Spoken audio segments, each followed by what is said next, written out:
Ne l'appelez pas Opel Corsa, mais appelez-la Corsa i. Pourquoi i? Bien parce que c'est un E, c'est le E de électrique, parce que l'Opel Corsa, comme beaucoup de voitures aujourd'hui, va passer dans une version 100% électrique. Alors elle n'a pas été bien loin pour chercher cette technologie, puisque c'est la cousine technique de la Peugeot 208. Je rappelle que PSA a acheté Opel il y a maintenant presque 2 ans, et donc elle reprend à peu près tout de la 208, que ce soit le châssis, les trains roulants et tout le système d'électrification, donc le moteur et les batteries qui sont logés dans son plancher.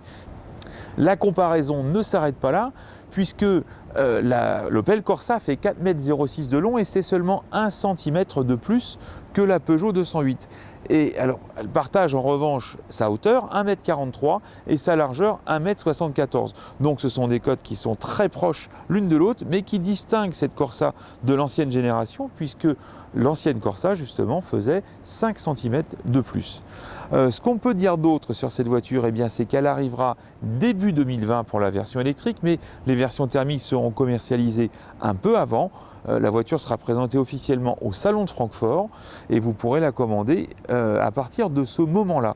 Nous ne verrons pas aujourd'hui l'intérieur, mais vous pouvez le voir en photo sur le site largus.fr.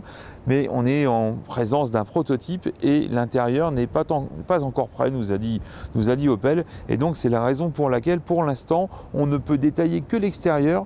Alors, une petite précision sur la version électrique, il y a 2 choses qui diffèrent la version électrique de la version thermique. Il y a le petit badge I, donc situé sur le montant entre les 2 portes, et puis les jantes qui sont définies à l'avance et uniques pour cette version électrique, histoire de gagner un petit peu en aérodynamisme.